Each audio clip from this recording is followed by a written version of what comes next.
Ah, sí, señor. Ya, listo. Gracias. Bueno, entonces vamos a arrancar. Vamos a ver hoy la clase de esquizofrenia. Em, Vamos a mirar varios aspectos de esta enfermedad psiquiátrica,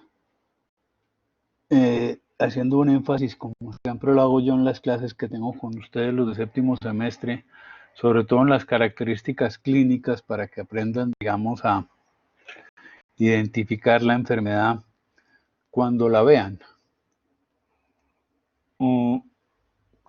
Vamos entonces a mirar primero cuáles son esas características clínicas, cuáles son los principales signos y síntomas de la esquizofrenia. Vamos a hacer algunas consideraciones acerca del curso y el pronóstico.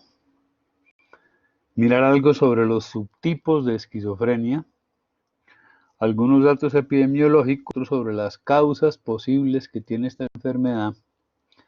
Y terminamos con algunas consideraciones acerca de cómo se debe tratar. Desde el punto de vista de la clínica, hay que pensar lo siguiente. Esta enfermedad, digamos, olvidándose de las clasificaciones psiquiátricas del DSM o del CIE-10, que dan una serie de signos y síntomas en el criterio A de la enfermedad. La clínica hay que entenderla en términos de que los pacientes con esquizofrenia tienen varias dimensiones clínicas. Estas dimensiones están, digamos, tienen una serie de relaciones. Perdónenme un segundo porque es que estoy viendo aquí que no me está saliendo. Aquí me hace falta un que seguramente no lo convirtió, pero no importa. Eh, Tienen varias dimensiones. Estas dimensiones, digamos, hay unos modelos que hablan de que en la esquizofrenia habría 5 tipos de dimensiones distintas de signos y síntomas de clínica y otros que dicen que hay de 7, que hay 7 dimensiones. Es decir, uno podría hablar de un modelo de 5 factores o podría hablar de un modelo de 7 factores. Aquí vamos a ver los 7 factores, pero haciendo énfasis en el hecho de que los 5 primeros son los más importantes. Estas 5 dimensiones son una primera dimensión que son la presencia de lo que se llama síntomas psicóticos, que ocasionalmente en la literatura se habla de síntomas positivos. Sin embargo, el término que hay que usar es el de síntomas psicóticos. Otra dimensión es el de los síntomas negativos, diferencia de esos psicóticos o positivos. Otra dimensión es la dimensión de los síntomas de desorganización. Y otras dimensiones serían la dimensión que tiene que ver con todas las alteraciones cognitivas, una dimensión que habla de síntomas afectivos que puede presentar un paciente esquizofrénico, y otras dos que no son tan importantes y no siempre se incluyen cuando se habla de esto, digamos, en la literatura médica, que son lo que tiene que ver con las ideas de muerte y suicidio y con la conciencia de enfermedad. Dicho esto, uno tendría que pensar que los síntomas psicóticos del paciente esquizofrénico, ya vamos a ver algunas cosas acerca del curso, son síntomas que están constituidos fundamentalmente por síntomas que son ideas delirantes o trastornos sensoperceptivos que son siempre alucinaciones. Hay una discusión ahí con respecto a cuáles son las características que tienen que tener estos delirios y cuáles son las características que tienen que tener estas alucinaciones en la esquizofrenia. Entonces, antes de entrar en esos detalles, uno tiene que pensar que los dos síntomas psicóticos por excelencia son los delirios y las alucinaciones. Hay que entender, digamos, en qué consisten estos dos síntomas Y yo quisiera que alguno de ustedes me diera una definición de delirio y una definición de alucinación.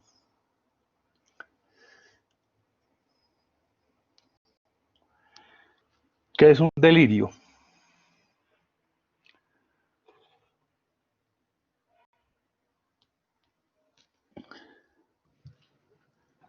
Yo, Doctor, doctor, sí. bueno, Vale. dale, dale. Pues yo considero que un delirio es una idea falsa, fija, que es ¿Cómo falsa así para el fija? contexto, ¿Qué quiere decir fija? que no se va del paciente, o sea, que el paciente la tiene ahí metida dentro de su cabeza y que por más que la otra gente le diga que eso no es verdad, él sigue metido en su cuento. Sí, ¿cuáles serían las características entonces de la idea delirante? Primero me dice que es una idea falsa. ¿Qué quiere decir eso? Que no es real o que no se acepta en el contexto del paciente, o sea, que socialmente no se acepta. ¿Qué opinan de eso?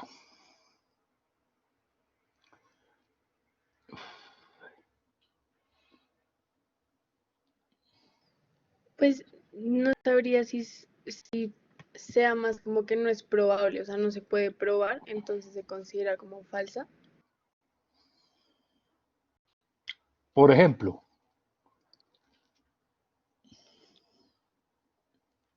Eh, no sé, o sea, como una idea delirante, como que un paciente, es que no estoy segura si es lo mismo, pero pues no sé, que un paciente se crea el Mesías, entonces que el paciente dice que él es el Mesías y todas estas ideas de que él tiene aquí un propósito, digamos que eso dentro de la normalidad, no, o sea, dentro de la sociedad no estaría como incluido, como dijo Felipe, pero tampoco es probable, pero ¿cómo es la cosa que no se puede probar? o sea, yo no puedo comprobar eso porque es, o sea, no sé cómo explicarlo, solo, o sea, no puedo probar que el paciente es el Mesías, como con Bueno, la y ciencia, supongo, no sé, o sea, si yo digo Dios existe, ¿es un delirio? No, ¿Por qué? No lo puedo probar. no se puede probar, pero parte de lo que dijo Felipe de la definición de idea delirante es que esté fuera del contexto cultural de la persona. Eso es parte de la cultura de una sociedad. Entonces no se considera una idea delirante. Una Pero idea ¿cómo es eso? delirante, Sí, una idea delirante vendría siendo algo que esté fuera del contexto cultural de la persona y que sea sí. falso. Y si yo Entonces, vivo si aquí yo en le... Bogotá, pero si yo vivo aquí sí, en Bogotá y me pasa una cosa buena y digo fuera del contexto cultural, digo, em, yo creo que me ha ido bien en la vida gracias a Buda. El Buda es el que me ha ayudado. ¿Eso está pues dentro o fuera no, del contexto cultural?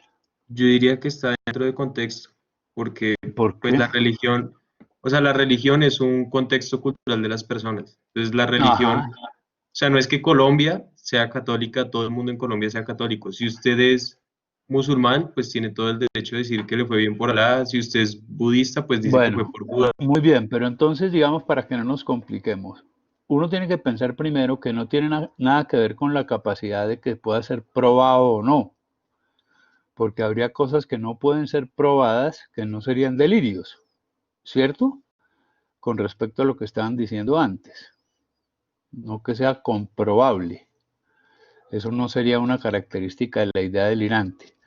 En cambio, la falsedad sí, la idea tiene que ser falsa en términos de que lo que el paciente está afirmando es mentira, es falso.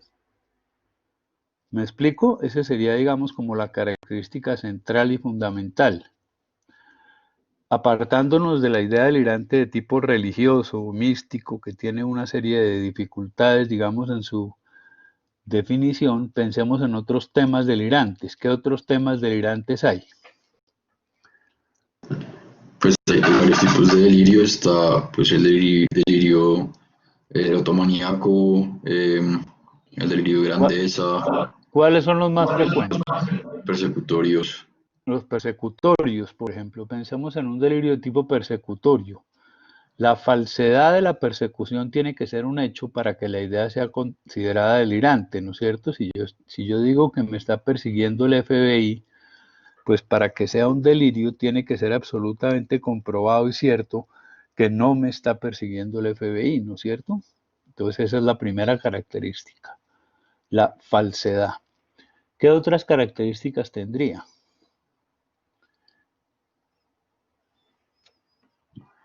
Pues una cosa es lo que decía Felipe, que la idea es irreducible, o sea, que es imposible hacer cambiar Exactamente. el paciente Esa es porque otra característica, que es irreductible, pero irreductible por la razón. Digamos que el razonamiento lógico, según la lógica aristotélica, el razonamiento lógico que parte de unas premisas que deben, digamos, seguir un conducto lógico, no se da en la idea delirante. Es decir, que la idea, aparte de ser falsa, tiene que ser irreductible por la razón. No puede ser reducida, cosa que se traduce, digamos, en la clínica, en el hecho de que el paciente está absolutamente convencido de la realidad del delirio y nunca podrá ser comprobado para el paciente usando el razonamiento y el raciocinio normales que lo que está afirmando es falso. Entonces tenemos esas dos características iniciales de la falsedad y de que es irreductible por la razón. ¿Qué otra cosa? ¿Qué otra característica tiene? pues esta idea también se convierte como en el centro de su vida. ¿Eso cómo se llama en términos psiquiátricos? Eso es cierto, pero lo que uno dice es que la idea invade la personalidad del paciente, ¿no es cierto? El paciente no puede, sino en casos muy contados que no serían casos de esquizofrenia, y son casos muy extraños, la idea delirante, digamos que la vida del paciente gira en torno a esa idea, invade su personalidad. Tiene una idea que es falsa, que es irreductible, y toda su vida gira alrededor de esta idea. Uno no, digamos en términos generales, uno no podría tener la posibilidad de tener momentos en los que delira y momentos en los que no delira, sino que invade completamente su personalidad. ¿Es claro eso? ¿Qué dice Ana María? También pues podríamos agregar que una idea delirante es egosintónica. No necesariamente, pero tiende a serlo, sí, digamos. Casi siempre, aunque no es una cosa patognomónica ni, ni se da en todos los casos, en la gran mayoría sí se da y sí es muy típico, digamos, que la idea delirante es una idea egosintónica en términos de que es una idea muy ansiógena, es una idea que preocupa mucho al paciente y genera muchísima ansiedad. Eso es absolutamente cierto, es por eso que es completamente falso esa creencia popular de que al loco hay que seguirle la corriente con su rollo y que con eso permanece tranquilo. Eso no es cierto. El paciente con una idea delirante, que está psicótico, pues tiene una ansiedad muy importante por la invasión que esta idea produce en la personalidad y por el hecho de que el paciente desde luego percibe cierta soledad en esta creencia, en términos de que si la gente permanentemente le está diciendo que lo que dice no es cierto y el paciente está absolutamente convencido de que sí lo es, pues esto obviamente genera mucha ansiedad.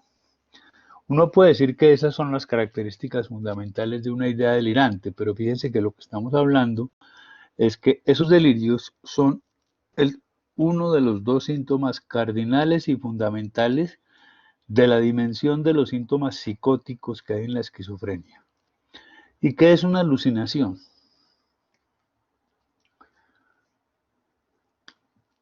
Es una, Sí, ¿una qué?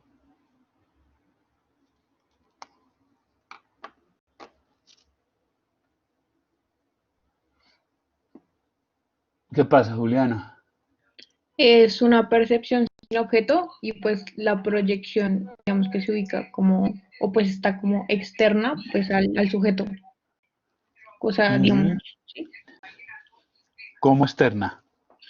O sea, digamos, no es como que esté, digamos, no está como adentro, por así decirlo, de él, sino que él, digamos, por ejemplo, nada, si siente que ve algo, es como que ese algo está afuera, como que él siente que lo está viendo.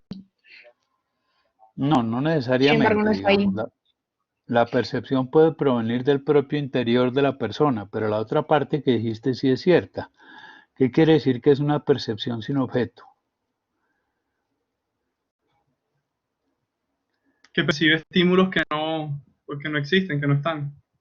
Que no existen exactamente. Y también tiene esa característica fundamental, desde luego, que es la misma del delirio, de la absoluta irreductibilidad, lo que quiere decir que el paciente no critica la idea, no la critica racionalmente. El paciente está convencido de que lo que está percibiendo existe, sí está ahí, que el estímulo sí está presente, cuando no lo está en la realidad, digamos.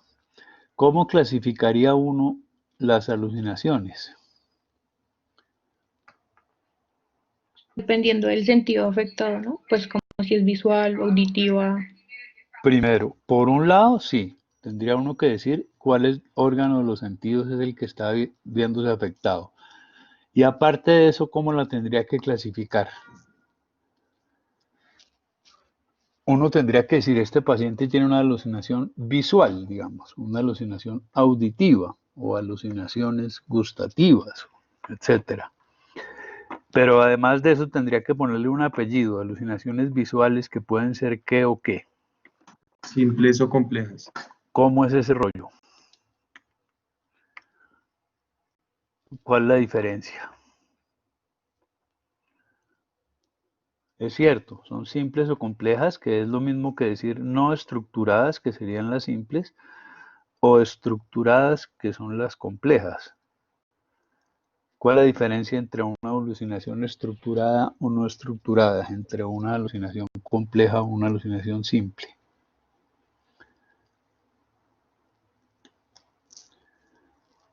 Pensándolo desde la parte de los sentidos, depende del sentido. Entonces yo pensaría que si es una alucinación visual y el paciente ve formas o colores, sería una alucinación simple.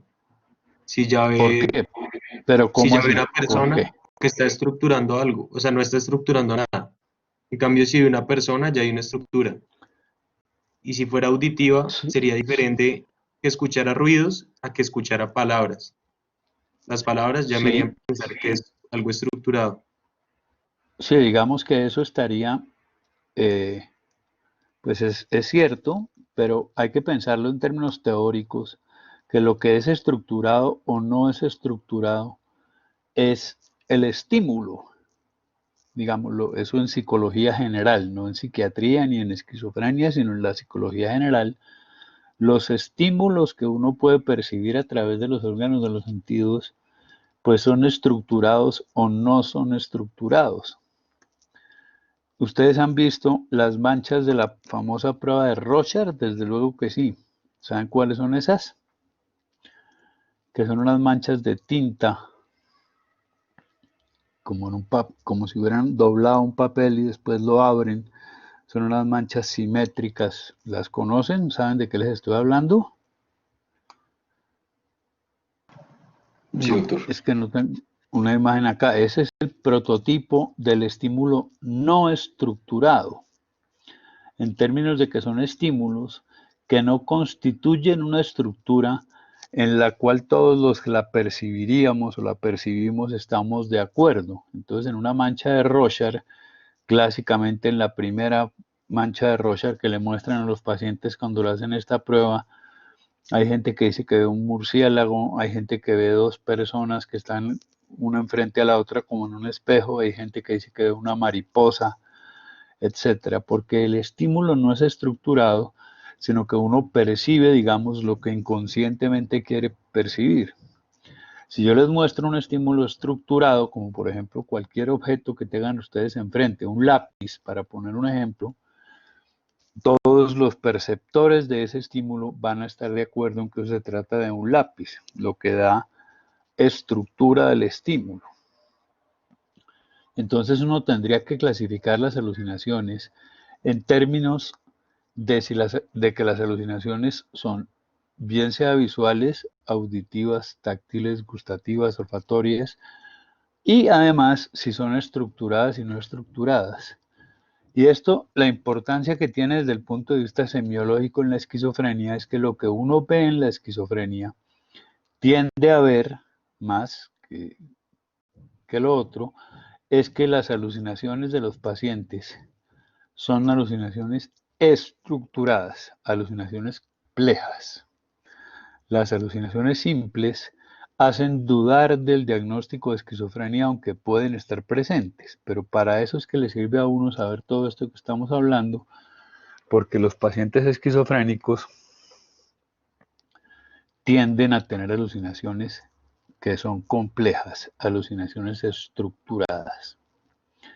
Y hay otra cosa que no dijimos de los delirios, que también es... Sí, ¿qué va a preguntar Pérez? Sí, profe, es que no entiendo, digamos, por ejemplo, una alucinación auditiva. Entonces, digamos, un tinnitus sería una simple y una compleja sería que alguien estuviera hablando. Es que un tinnitus no sería una alucinación en términos de que sí hay un estímulo. ¿Me explico? Pues, o sea, me refiero como a un pito, si yo lo escucho, eso sería un simple. Sí, digamos, si usted no es capaz de identificar qué es eso. Es simple porque si yo pudiera oír el pito que usted está oyendo, yo podría decir, eso es una alarma que está sonando por allá lejos. Y usted podría decir, no, yo creo que eso más bien es una ambulancia. No, yo creo que ese pito tiene que ver con otra cosa. Me explico como que el estímulo tendría varias interpretaciones. A diferencia de una alucinación estructurada en la que uno tendría que pensar teóricamente que si usted me dice que está viendo, por ejemplo, a Jesucristo, si yo lo viera, lo identificaría como tal. ¿Sí me explico? Pero pues ahí habría un objeto, digamos el de la ambulancia o el del otro. No, pero esa es la interpretación que usted le está dando. Lo mismo que en la mancha del Rocha, yo diría lo que yo veo es un murciélago, pero ahí no hay un murciélago. Porque otra persona viendo la misma mancha diría yo veo es una mariposa. No sé si Mm, no sé si no me explico. El estímulo no es estructurado. Entonces puede ser interpretado de diferentes maneras por diferentes perceptores de ese estímulo. Mientras que un estímulo que sea estructurado será, digamos, percibido de la misma manera por diferentes perceptores. Esa es la diferencia. o sea, lo que entiendo es que la persona percibe diferente o distorsionada la realidad. Sí, por ejemplo, si yo oigo simplemente un ruido, oigo ruidos, yo ese ruido que no puedo identificar porque no es un estímulo estructurado, pues inmediatamente le doy una interpretación.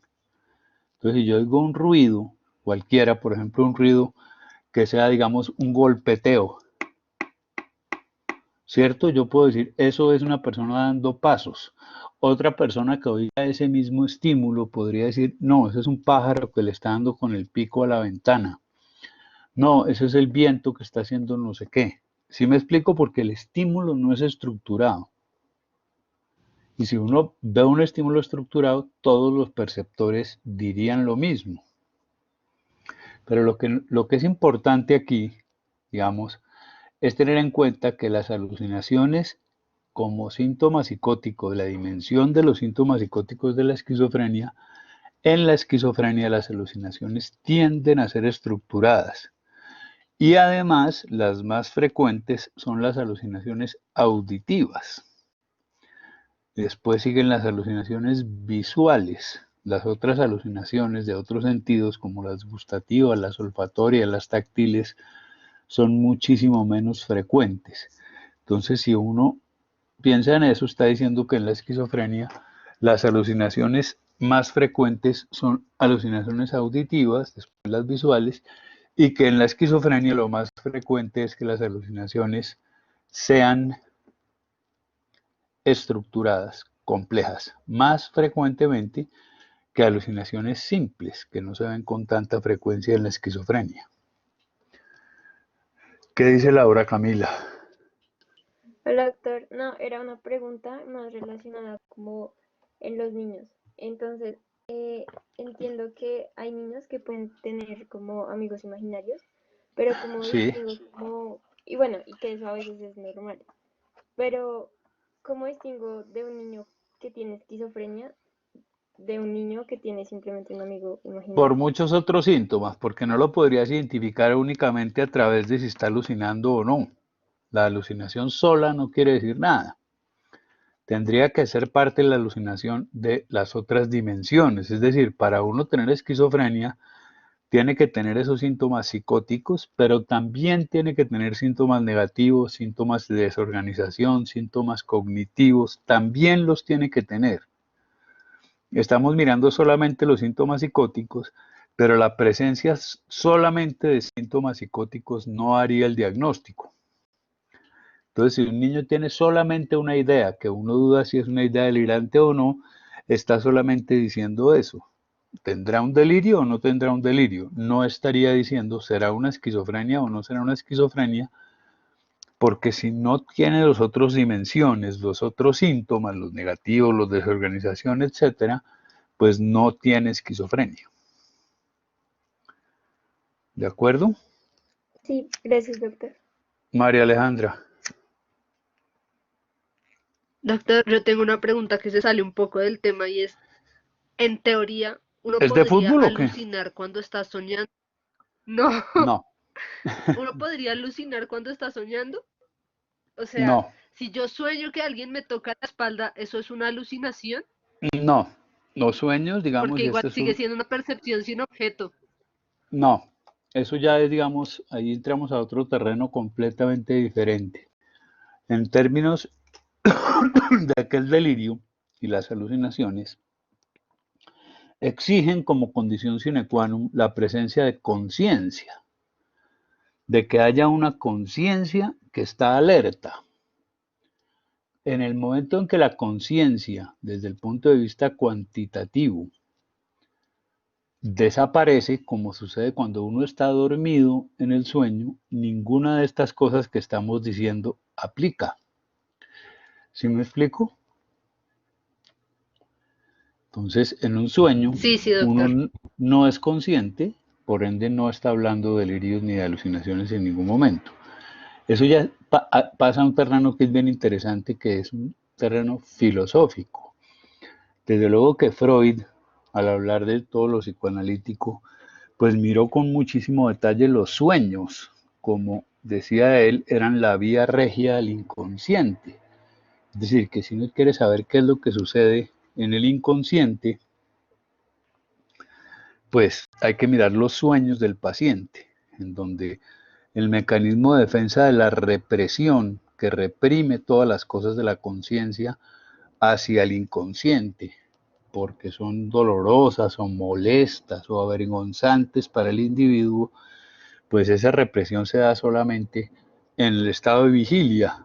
Y cuando uno está dormido, la represión cede y es por eso que ahí surge todo el inconsciente del paciente. Ahora, la discusión filosófica que hay ahí, que es bien interesante y es una pregunta de las más difíciles que hay, no en psiquiatría, pues sí en psiquiatría y en psicoanálisis, pero filosófica, es porque los sueños le dan un privilegio a lo visual. ¿Por qué motivo soñamos en imágenes? Pero eso ya es todo un tema que exige, digamos, múltiples, que leerse varios volúmenes para entender, digamos, las dificultades que eso puede tener, contestar esa pregunta de por qué en los sueños se le da un privilegio a lo visual. ¿Qué dice Rodríguez? ¿Es Guillermo el apellido de Rodríguez? ¿Juan No, Guillermo Guillermo? ¿O no, quedó mal? me quedó mal eso. Ah, ya, Rodríguez, dele. ¿Qué? Y, doctor, una pregunta. Uno puede tener una idea delirante, pero que el contenido de la idea sea normal, pero pues que sea irreversible, pues esa idea y que termine causando adaptación. O sea, ¿eso sería una idea delirante o...? No entendí bien, que tenga que sea qué. O sea, que si uno puede tener una idea delirante, pero que el contenido no tenga que ser absurdo, pero pues que sí genere desadaptación y que sea Sí, pues irreversible. ya vamos a hablar de eso en un minuto. En un minuto porque eso es una cosa que se nos quedó entre el tintero cuando estábamos hablando de los delirios. Ya vamos a hablar de eso. ¿Qué dice Serrano? Buenas tardes, doctor. Qué pena una ¿Qué pregunta. hubo? Digamos, la esquizofrenia, ¿uno cómo la podría hacer el diagnóstico diferencial con una depresión psicótica? Porque pues en la depresión psicótica, digamos, podrían haber síntomas negativos como la adedonia, que pues son típicos de la depresión, y Sí, también delirios y alucinaciones. Uno ahí cómo haría el diferencial entre esquizofrenia y lo depresión vamos a mirar psicótica. también cuando veamos el diagnóstico diferencial, digamos, de eso. Cuando veamos el diagnóstico de la esquizofrenia. Yo no sé si tengo una diapositiva, pero le pido el favor, Serrano, que si no lo digo, me lo recuerde. Para hablar de diagnósticos diferenciales. Porque, digamos, para empezar a contestar esa pregunta, lo que uno tendría que decir es que, digamos, una cosa es estar psicótico, una cosa es estar loco, psicótico, ¿cierto? Y otra cosa es tener alguna de las enfermedades en donde la psicosis está presente. ¿De acuerdo? La psicosis como síntoma, hay que entenderla, digamos, la psicosis como un síntoma que consiste fundamentalmente en la pérdida de la prueba de realidad. Esa psicosis, la pérdida de la prueba de realidad, generalmente se manifiesta con una serie de síntomas que pueden ser delirios, alucinaciones, pero pueden no serlo. Y la psicosis entonces estaría presente en diferentes enfermedades. Es un síntoma sumamente amplio, tan amplio probablemente, por ejemplo, como el dolor. Entonces uno tendría que decir, el dolor consiste en esto, pero el dolor puede estar presente en múltiples enfermedades. Así habría que entender lo psicótico. Entonces, claro, el diagnóstico diferencial, por ejemplo, con una depresión psicótica, que ya vamos a ver más en detalle, si me recuerda ahora, porque creo que no tengo una diapositiva sobre eso, pues tiene unas características clínicas diferentes, la psicosis de la depresión, a la psicosis que está presente en la esquizofrenia. ¿De acuerdo? Entendiendo lo psicótico como un síntoma general. Támara. Doctor, eso ya es como una pregunta como de interés, pero si uno es como ciego de nacimiento, ¿los sueños terminan siendo también de predominancia visual o No podemos cambia saberlo. auditivo? Es sumamente difícil de establecer eso. Es muy difícil, porque ¿cómo le averigua eso usted a un ciego? Piénselo, ¿qué le diría a un ciego para ver cómo hace para investigar eso?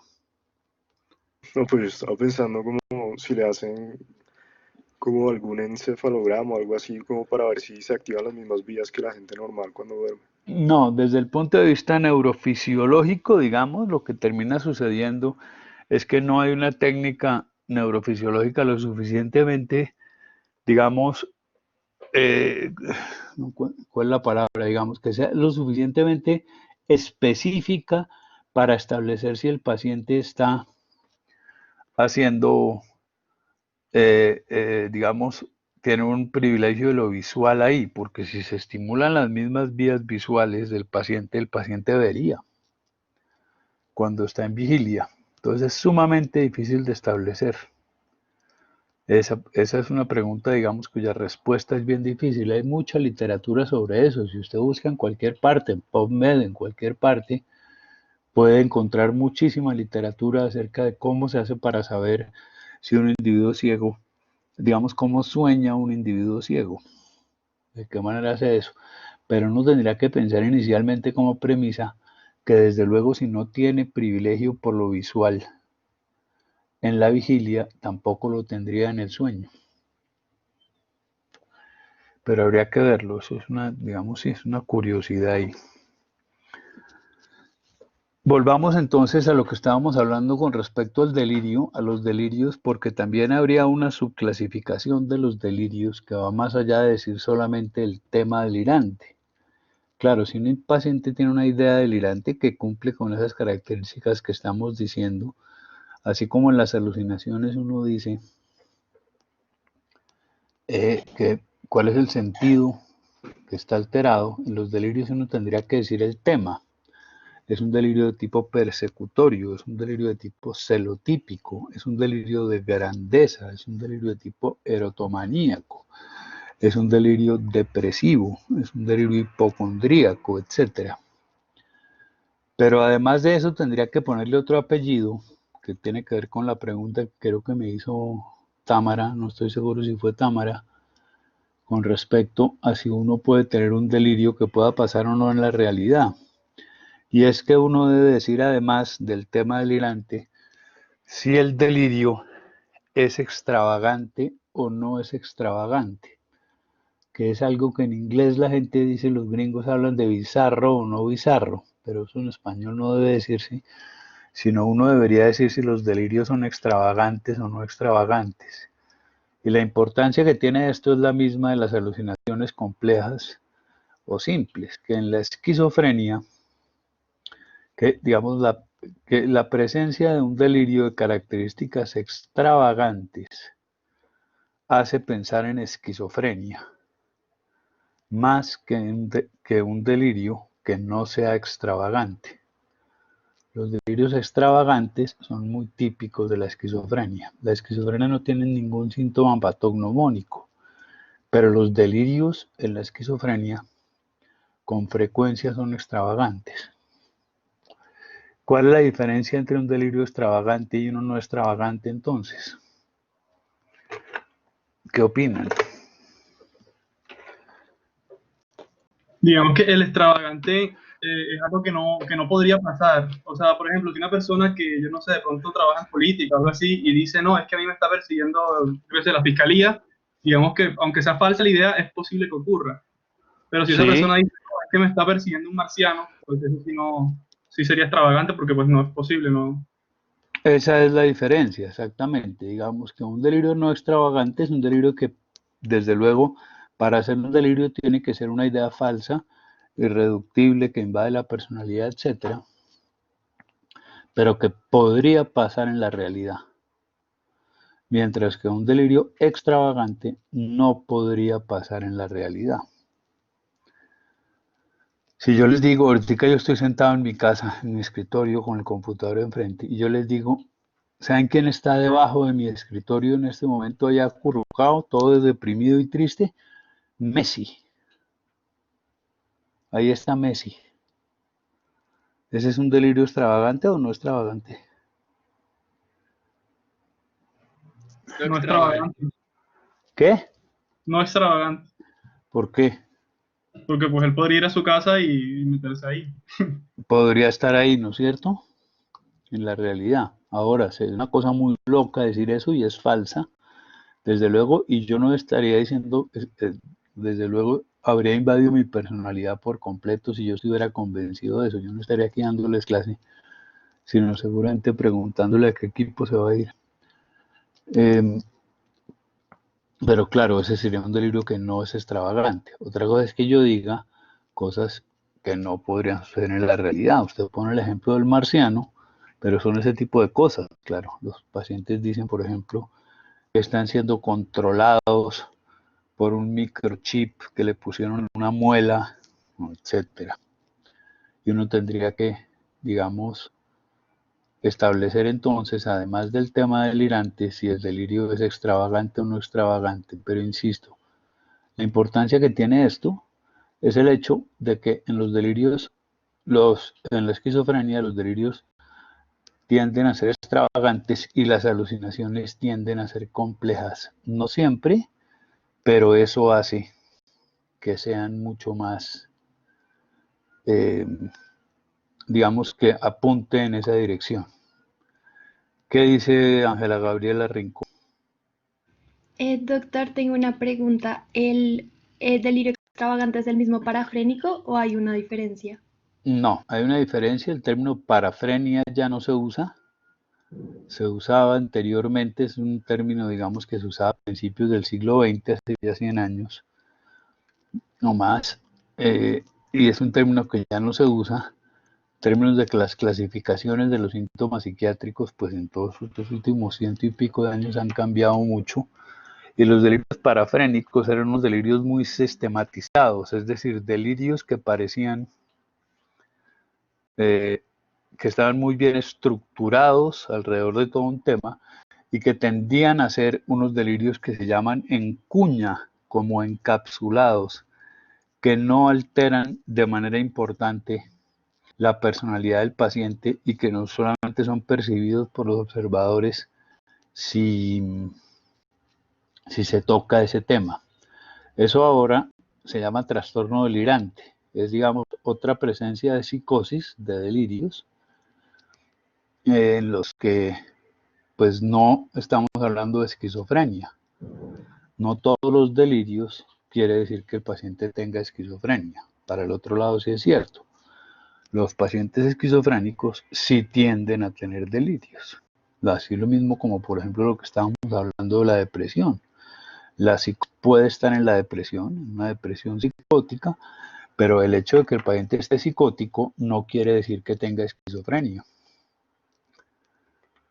Díaz. Víctor, una pregunta. Entonces, ahí en eso de lo extravagante y no extravagante, digamos, ¿hasta qué punto, o sea, podemos, o sea, como ese límite, esa línea gris? Porque, por ejemplo, si una persona que, yo no sé, que trabaja barriendo un colegio, haciendo la aseo en un colegio, diga que el FBI lo está buscando, o sea, ¿hasta qué punto, o sea, hasta qué punto puede ser extravagante o no extravagante? No, Porque, pues digamos, es que es un límite.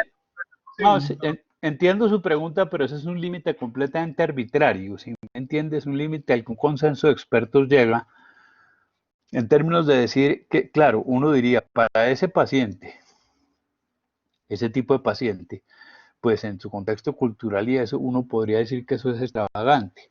Pero el límite que deciden poner es el de la posibilidad o no posibilidad de que eso sucediera en la realidad. Entonces, en ese sentido, si ese es el límite que ponemos, pues ese delirio no es extravagante. ¿Explico?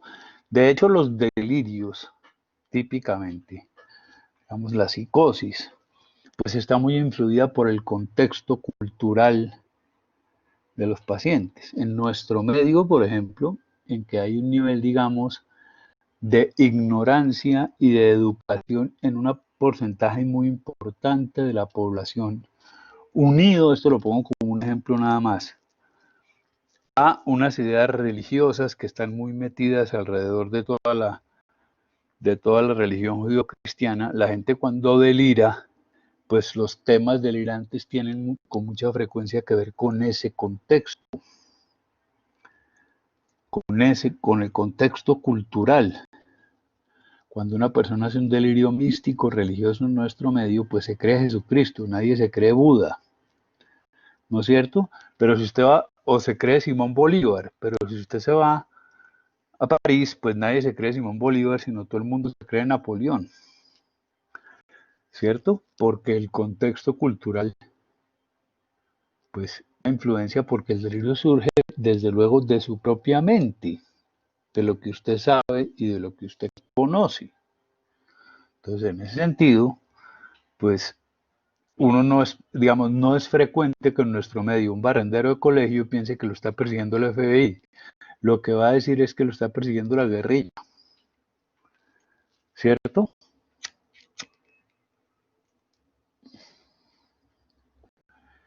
Bueno, tratemos de avanzar un poquito porque le estamos metiendo mucha tiza a esto y de pronto no vamos a alcanzar. La otra dimensión que está presente acá es la de los síntomas negativos. Uno tendría una diferenciación entre qué son síntomas negativos y qué son síntomas positivos. En la esquizofrenia se habla de síntomas positivos como los delirios y las alucinaciones, o los síntomas psicóticos estarían incluidos en los síntomas positivos en términos de que son síntomas que el paciente esquizofrénico presenta y que el paciente produce, es decir, cosas que se ven en el paciente esquizofrénico que antes no tenía y ahora sí tiene, como delirios y alucinaciones, por ejemplo. A diferencia de los síntomas negativos, que serían síntomas deficitarios, que el paciente pierde cosas que tenía y deja de tener. Esos síntomas negativos, que los describió Bleuler, quien acuñó el término de esquizofrenia, digamos, en el año 1911, eran las famosas 4 A's de Bleuler, que hoy en día, digamos, siguen siendo varios de ellos, empiezan con A, pero porque el prefijo de la A, desde luego, implica carencia, déficit. Entonces, los principales síntomas negativos son esa abolición, que se refiere a una pérdida de la iniciativa, a la anedonia, que se refiere más que en términos etimológicos a la incapacidad de sentir placer. Cuando uno habla de anedonia, de lo que está hablando es de una pérdida de interés en las actividades en general. El paciente no le interesa nada. El aislamiento social, el afecto plan, un aplanamiento afectivo en que el paciente no reacciona de manera adecuada desde el punto de vista afectivo a los estímulos y a las cosas que le suceden en la vida, y a una pobreza muy importante en el lenguaje. El paciente pierde su lenguaje, deja de hablar, de tener un lenguaje lo suficientemente rico como para que la comunicación sea una comunicación adecuada, y eso se llama alogia. Entonces, estas dos primeras dimensiones muy importantes. En la mayoría de las esquizofrenias, los pacientes tienen ambas cosas, síntomas positivos y síntomas negativos, síntomas psicóticos y síntomas negativos. Es posible que eso sea cierto en diferentes momentos de la enfermedad y, digamos, no al mismo tiempo, aunque los puedan presentar al mismo tiempo. La otra dimensión es la dimensión de los síntomas de desorganización. El síntoma central de los síntomas de desorganización en la esquizofrenia es una alteración que se llama una alteración formal del pensamiento. Es decir, el paciente tiene una alteración en la esencia de la manera como piensa. Su pensamiento está alterado en su forma, en su estructura, mucho más que en su contenido. Ahí vale la pena hacer la analogía, digamos, arquitectónica. Una cosa es que tenga un edificio que contiene cosas, pero una cosa es que la estructura del edificio esté alterada y otra cosa es que lo que contiene del edificio esté alterado. Lo que sucede en la esquizofrenia es que la estructura de ese edificio mental del paciente está alterada. Entonces, la forma del pensamiento es un síntoma de desorganización fundamental. Y esto se ve también en los síntomas de organización, es que los pacientes tienen unas reacciones de afecto que son completamente inapropiadas, descuidan su higiene y pueden tener una serie de síntomas motrices, motores, cuyo extremo es la catatonía, que es cada vez menos frecuente en la esquizofrenia, pero que podría darse. Esas serían las tres primeras dimensiones. La otra es la dimensión de la cognición. La esquizofrenia, ya vamos adelante a ver el curso de la esquizofrenia, va deteriorando al paciente cognitivamente. El paciente empieza a perder funciones cognitivas a medida que la enfermedad avanza. Empieza a tener alteraciones serias en la memoria, en la atención, en las funciones ejecutivas, en la cognición social, y sería entonces esas alteraciones cognitivas otra de las dimensiones de las cuales uno tiene que hablar ahí. Producto de los delirios, de los síntomas negativos, los pacientes hacen también síntomas afectivos. Veíamos de cómo los delirios, por ejemplo, son muy ansiógenos. Los pacientes esquizofrénicos también pueden deprimirse Sin embargo, se deprimen no tan severamente, aunque en teoría podrían hacerlo, como sucede en la enfermedad afectiva de la depresión, en el trastorno depresivo mayor, pero sí hacen síntomas depresivos también. La vida del paciente esquizofrénico con una pérdida permanente de la conducta, digamos, y una alteración de su personalidad tan profunda y tan importante, hacen que el suicidio sea, de morirse o de suicidarse, pues estén presentes con mucha frecuencia. Los pacientes que más se suicidan psiquiátricos son los pacientes que tienen depresión, desde luego, pero después siguen los pacientes esquizofrénicos. Muchas veces derivado de los síntomas depresivos que produce la enfermedad, pero muchas veces también producto de, por ejemplo, alucinaciones de comando persecutorias que les ordenan hacerse daño. Y finalmente uno tendría que decir que la esquizofrenia típicamente altera completamente la conciencia de estar enfermo. El paciente esquizofrénico no percibe la dimensión de la gravedad de la enfermedad que tiene. Y en ese sentido, pues hay unas alteraciones muy importantes en el insight, en la conciencia de enfermedad. Dicho esto, vemos entonces que aquí estamos hablando de 7 dimensiones, de las cuales probablemente las más importantes son las 5 primeras: los síntomas psicóticos, los síntomas negativos, los síntomas desorganizados cognitivo y los síntomas que están alrededor de los síntomas afectivos en el paciente. ¿Qué preguntas hay hasta ahí?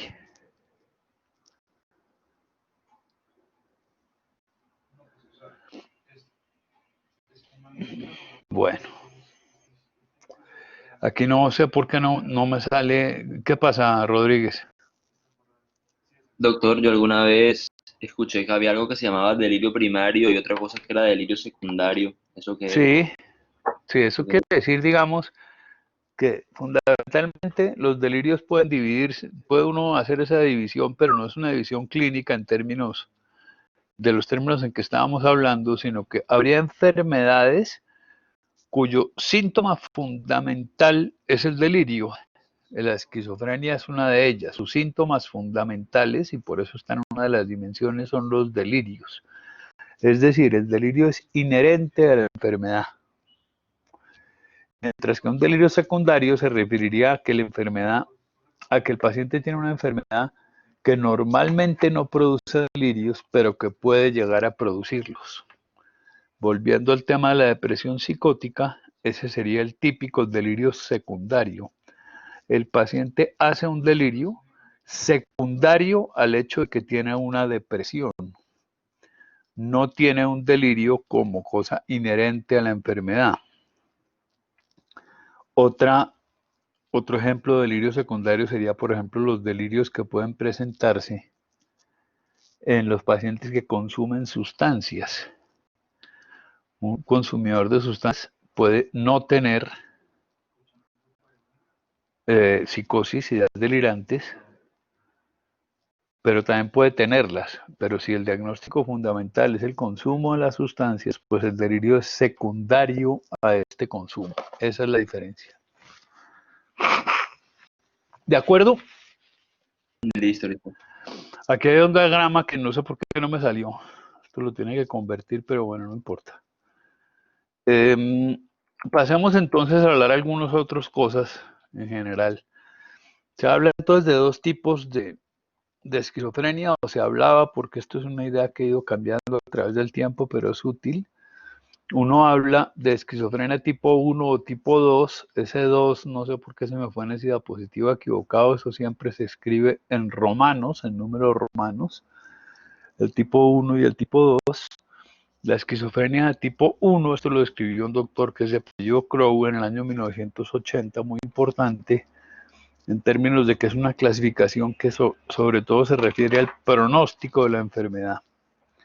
La esquizofrenia de tipo 1 se caracteriza porque el paciente tiene un predominio de síntomas positivos, de síntomas psíquicos, y la esquizofrenia tipo 2 por un predominio de los síntomas negativos, una esquizofrenia mucho más deficitaria.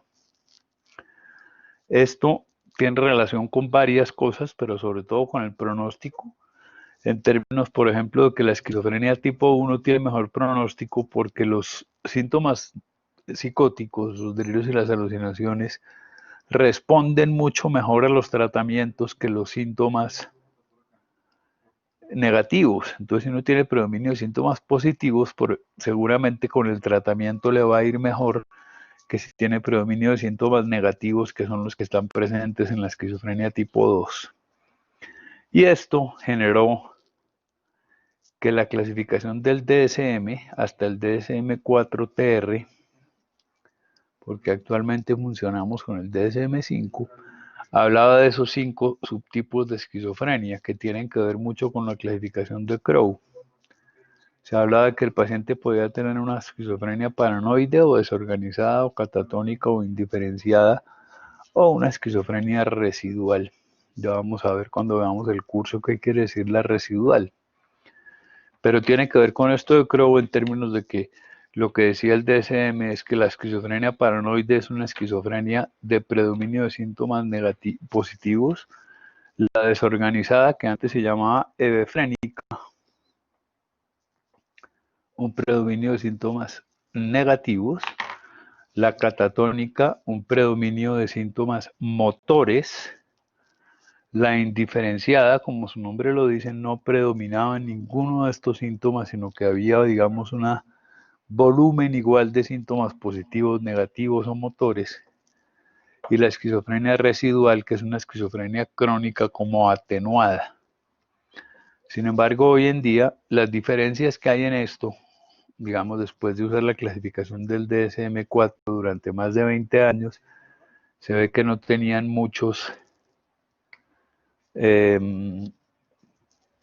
digamos, mucha utilidad clínica ni con respecto a los tratamientos que se podían dar, por lo cual desafió. Y hoy en día la clasificación del DSM-5 no diferencia los subtipos, pero desde el punto de vista histórico es bueno saber de dónde viene esto, porque la gente, los psiquiatras y los médicos, siguen usando esto con frecuencia. De estas, la más frecuente, desde luego, es la esquizofrenia indiferenciada, en términos de que lo que uno ve con más frecuencia en los pacientes es que no hay un predominio de síntomas, sino que la mayoría de los pacientes esquizofrénicos tienen síntomas positivos y síntomas negativos, y ninguno de los dos predomina. Eso con respecto a los subtipos. Aquí es que esto sí me fregaron acá, porque esto sí era una gráfica que quería que viéramos. Yo no sé por qué. ¿Será que al convertir la presentación no sale o qué?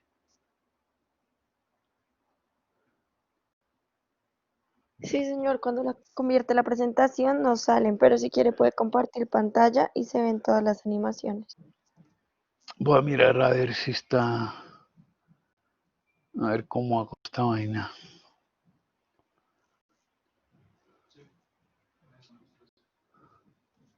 Segundito.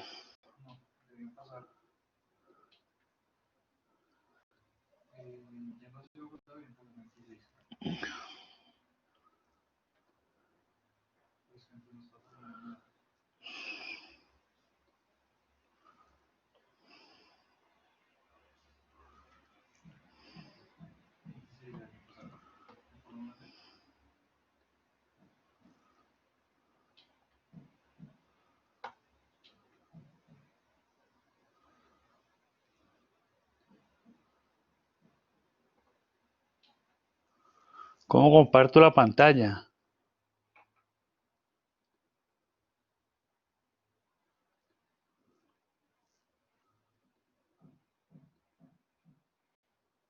¿Me están oyendo? Sí, señora, ahí se oye. Pero, ¿qué hago? Es que me dice que compartir aplicación o pantalla. Pero...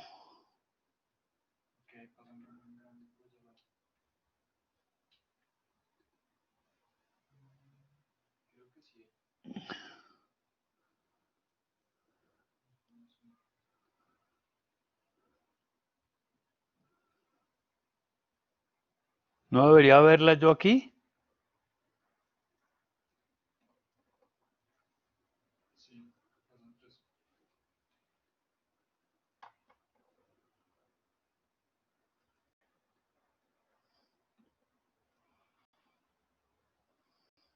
Pues doctor, usted donde compartió la presentación, ahí mismo tiene una opción que diga compartir pantalla. Sí, exacto. Y ahí llega un momento en donde le dice iniciar a compartir. Sí, pero no, lo que me sale es la misma diapositiva. ¿Ustedes qué están viendo ahí? La misma diapositiva que dice curso y no tiene nada de abajo. Sí, esa misma. Y ahí pasé a subtipos. Ujú. ¿Será que es que tengo que dejar de compartir los... Sí, yo sí creo. Espérese a ver.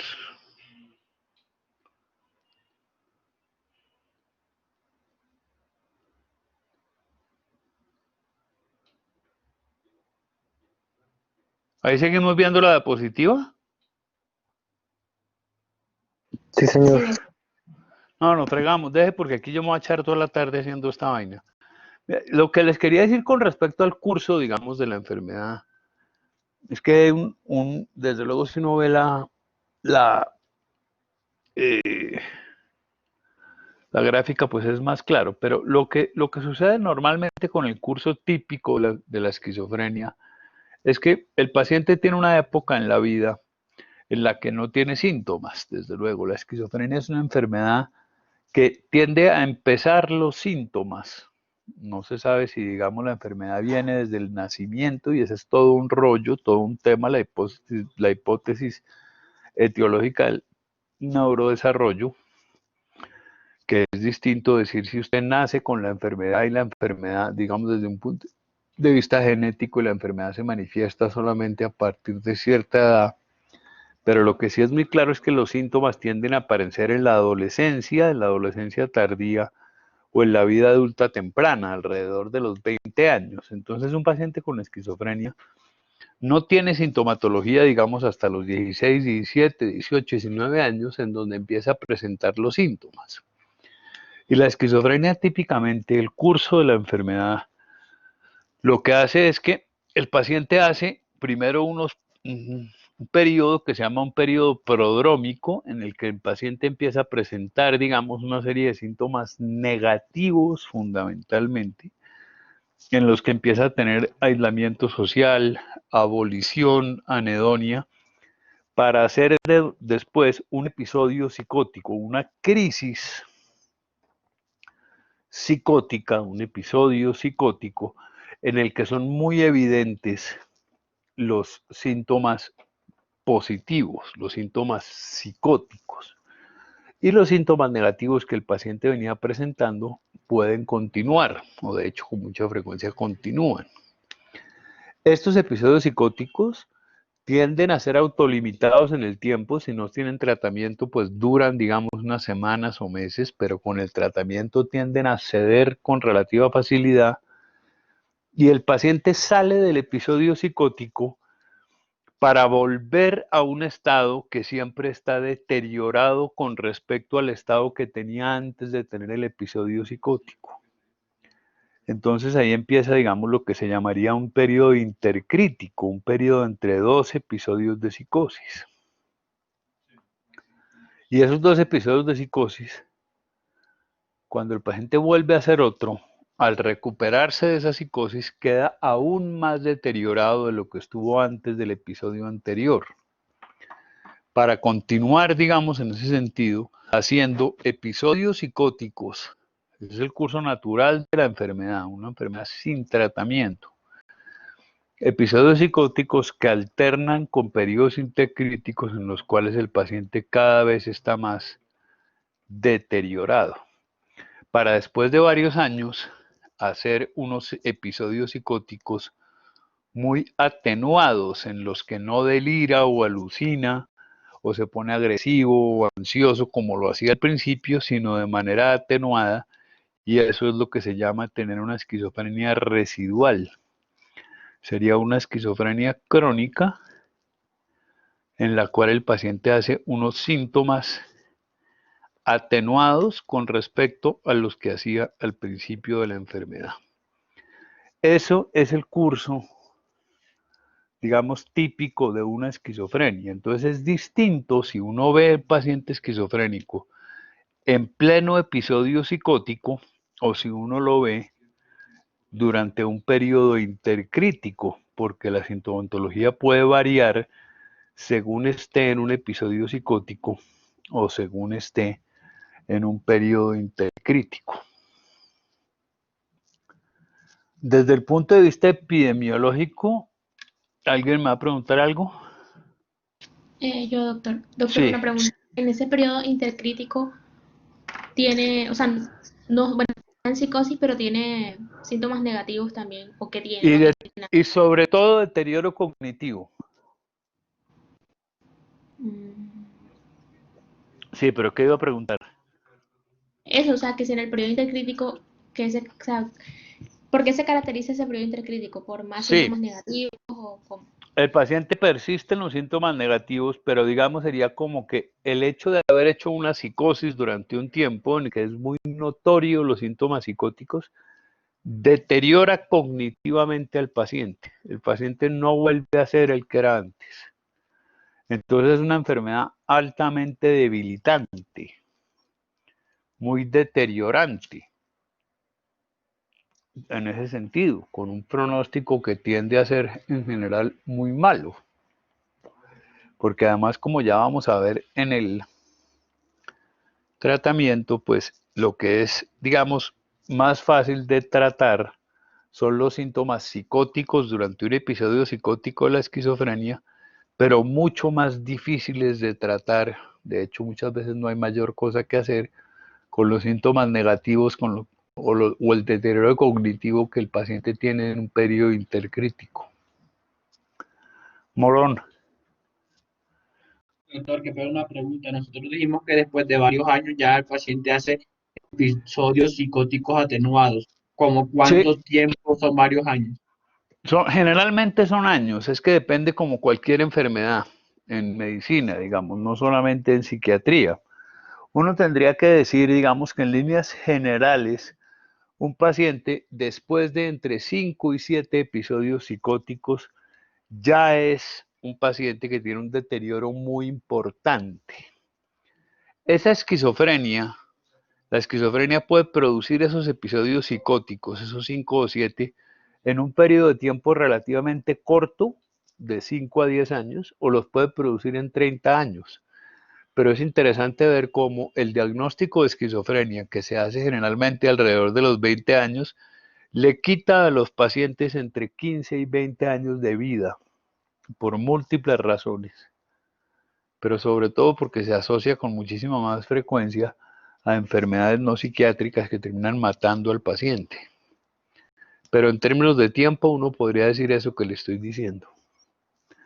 Ordóñez. Doctor, qué pena. Frente a la fase prodrómica, usted nos decía que predominaban los síntomas negativos, pero esto es independiente del subtipo, o bueno, de cómo se clasificaba antes con los subtipos. No necesariamente. Lo que pasa con la fase prodrómica es que, digamos, que, claro, para hacer el diagnóstico uno tiene que tener, como los síntomas se empiezan a presentar en la adolescencia de manera muy insidiosa, muy lenta. El DSM, por ejemplo, dice que la enfermedad tiene que tener por lo menos 6 meses de evolución para poder hacer el diagnóstico. Pero entonces eso genera la dificultad de que uno cuenta esos 6 meses desde cuándo. Entonces lo que se ha decidido es que se cuenten desde el momento del primer episodio psicótico. Por eso los síntomas prodrómicos no harían parte de la enfermedad en términos estrictos del DSM, pero claro que hacen parte. Un paciente puede hacer síntomas prodrómicos durante varios meses o años para después hacer el primer episodio psicótico y desde ese momento uno empezaría digamos, daría el diagnóstico de la enfermedad y diría que ahí empezó la esquizofrenia. Ahora, en términos de los subtipos que estamos hablando, las esquizofrenias paranoides, como tienen un predominio de síntomas positivos, pues con muchísima menos frecuencia tienen periodos prodrómicos muy importantes, porque el predominio de los periodos prodrómicos son los síntomas negativos. Y la esquizofrenia paranoide tiende a tener un predominio de síntomas positivos. De hecho, en el papel uno podría hacer una esquizofrenia sin prodromos, que sería una esquizofrenia paranoide, pero no es lo frecuente. ¿Responde eso lo que está preguntando? Sí, señor. Y otra pregunta, doctor. Entonces, digamos, la esquizofrenia desorganizada, por ejemplo, es una esquizofrenia, la frénica, la desorganizada, con síntomas muy negativos, que el paciente seguramente por eso hace unos periodos prodrómicos muy largos, muy importantes, muy deteriorado el paciente. ¿Y qué más iba a preguntar? Alguna vez vi que en los pacientes con esquizofrenia se veía dilatación de los ventrículos, pero pues nunca he entendido como fisiopatológicamente cómo se puede relacionar. Sí, le voy a explicar. Eso es un hallazgo, digamos, que se hizo y estuvo muy de moda cuando surgieron, sobre todo a finales de los 70 en los Estados Unidos y principios de los 80, las nuevas técnicas radiológicas. Antes de eso, digamos que los recursos que teníamos los médicos para ver un cerebro desde el punto de vista imagenológico y radiológico eran muy limitados. Aparte de una radiografía simple de cráneo, pues se podían hacer arteriografías, pero era una cosa muy limitada. Con el advenimiento sobre todo del TAC, de la tomografía axial computarizada, y después de varios años de la resonancia magnética, se pudieron empezar a hacer los primeros estudios con respecto a eso, y se vio que había más frecuencia de alteraciones estructurales radiológicas, es decir, macro, en los cerebros de pacientes esquizofrénicos que tenían predominio de síntomas negativos que en los cerebros de pacientes esquizofrénicos que tenían predominio de síntomas positivos. Sin embargo, este es un hallazgo que a través de los años nunca resultó ser lo suficientemente consistente. Y no es solamente el aumento de tamaño de los ventrículos, digamos que serían cerebros que tienen una alteración desde el momento de nacer, seguramente a través de traumatismos en el periparto, con alteraciones estructurales que podían verse en un TAC. Eran sobre todo el aumento de tamaño de los ventrículos, especialmente los ventrículos laterales, disminución en algunos núcleos de la base, especialmente en el tálamo, en el volumen, digamos, del tálamo, atrofias también, digamos, corticales en varias zonas del cerebro, pero nada de esto se pudo nunca relacionar ni con la etiología ni con la clínica. Es decir, a lo largo de los años lo que se ha visto es que hay muchísimos pacientes con esquizofrenias desorganizadas o defrénicas que no tienen alteraciones, ningún tipo de alteración en un examen radiológico del cerebro. Entonces, sí, eso es una cosa que estuvo como de moda, que nunca pudo ser replicada de manera importante y sobre todo que terminó sin tener mayores implicaciones terapéuticas ni diagnósticas. De hecho, no hay ningún examen diagnóstico paraclínico como una radiografía, como un TAC, por ejemplo, que sirva para hacer diagnóstico de esquizofrenia. Ninguno. María Alejandra. Doctor, ¿cómo se haría el diagnóstico diferencial con trastorno bipolar de esquizofrenia, digamos, Ya en una fase psicótica? hablamos del diagnóstico diferencial ahorita. ¿Me acuerdan? Porque creo que no tengo diapositiva. De eso, depresión psicótica, el trastorno bipolar, de las diferencias con el trastorno de la esquizofrenia con el trastorno afectivo. Laura. Doctor, entonces tal vez podría explicar que los síntomas se van atenuando con el tiempo, tal vez porque el paciente es un poco consciente de su enfermedad. No. ¿Cómo así? ¿Por qué? digamos, síntomas positivas ya no sean como tan fuertes No, se van atenuando no porque sea consciente, sino por el deterioro cognitivo. Para delirar uno necesita un cerebro que pueda pensar. ¿Me explico? Que Sí, tenga una función cortical, digamos, pues relativamente adecuada para yo, un cerebro que tenga, digamos, unas conexiones neuronales suficientes para yo poder inventarme un delirio.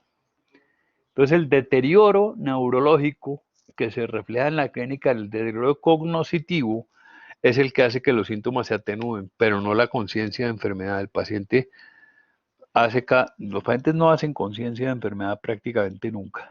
Es una enfermedad en la cual el paciente sufre mucho, nunca percibe que está enfermo,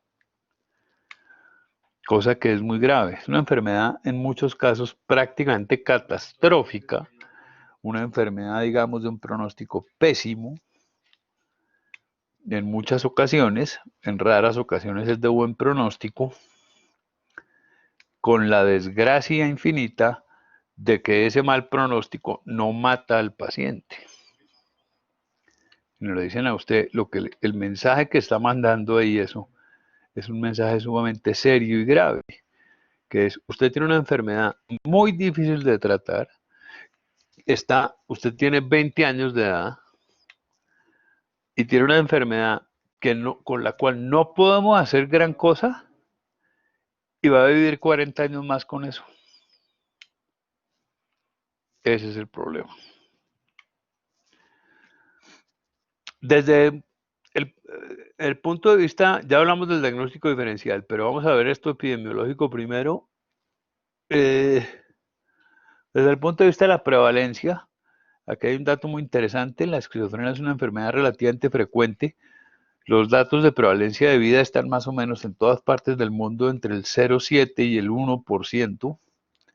Es una prevalencia que muy llamativamente es la misma en cualquier parte del planeta Tierra, cosa que prácticamente no sucede con ninguna otra enfermedad en psiquiatría ni en medicina. Eso es un dato muy, muy llamativo. La prevalencia de la enfermedad alrededor del 1%, muy rara vez mayor del 1%, pero muy rara vez por debajo del 0,7%, es un hallazgo universal, cuya explicación no es fácil de dar ni es clara. ¿Cuál creen ustedes que es la explicación para que eso suceda? ¿Qué dirían?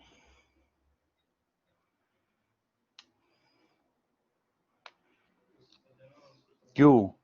Serna. Pues doctor, aló, ¿me escucha? Sí. A mí se me ocurriría, pues lo primero que uno pensaría es que es una enfermedad un poquito independiente de algún factor ambiental específico, porque siempre lo que dicen es que las enfermedades son más prevalentes aquí y allá porque tienen determinantes o factores de riesgo propios de algún lugar. Entonces a uno se le ocurriría de primeras que es algo inherente con la estructura del cerebro de todos los seres humanos lo que termina causando la esquizofrenia y que es algo que es difícil como de evitar. Sí, pero digamos que uno tendría que pensarlo por lo menos inicialmente en términos dicotómicos con respecto a si la causa de la enfermedad es fundamentalmente genética o es fundamentalmente ambiental o no. Porque si usted se va para Neiva Huila y mira cuál es la prevalencia de la esquizofrenia, es del 1%. Y si se va para Estocolmo, también. Y si se va para la mitad del África, también. Y en la mitad de Mongolia, también. Y en Los Ángeles, California, también. ¿Por qué? Porque eso está junto con el hallazgo de que si usted hace estudios en gemelos monocigóticos que tengan exactamente la misma carga genética, la concordancia rara vez supera el 60%. Es decir, si usted coge dos gemelos, que es el estudio ideal, desde luego, para poder mirar los factores genéticos. Si usted coge una pareja de gemelos, uno con esquizofrenia, y mira cuántos tienen esquizofrenia y cuántos no, si es capaz de conseguir un número suficiente de parejas, se da cuenta que solamente más o menos en el 60-65% de las veces los dos gemelos tienen la enfermedad, teniendo la misma carga genética, y sin embargo la prevalencia siempre está alrededor del 1. Pero bueno, esa es una discusión, digamos, que es bien difícil, que tiene seguramente más que ver con la teoría evolutiva, pero a la que no vamos a entrar en profundidad ahora. Hay una serie de factores de riesgo también desde el punto de vista epidemiológico que es importante tener en cuenta. Hay unos factores de riesgo que tienen que ver con el desarrollo temprano de los individuos. Los padres añosos, digamos madres mayores de 40 años, pues se han relacionado con una incidencia mayor de individuos esquizofrénicos. Lo mismo las estaciones en las que nacen. En un momento dado, unos estudios grandes en el hemisferio norte que vieron que los nacimientos de pacientes esquizofrénicos se daban con mucha frecuencia, con mucha más frecuencia en el invierno. Esto, digamos, generó toda una teoría acerca de la posibilidad de que hubiera una infección viral de un virus no identificado, y está toda la teoría viral de la esquizofrenia, pero esto tampoco ha sido confirmado. Desde luego el trauma perinatal, la hipoxia alrededor del parto y las complicaciones obstétricas tienen una relación clara con la epidemiología en términos de que es un factor de riesgo, en que sí se ven con más frecuencia en pacientes esquizofrénicos que en individuos que no la tienen, y lo mismo un retardo en el desarrollo fetal.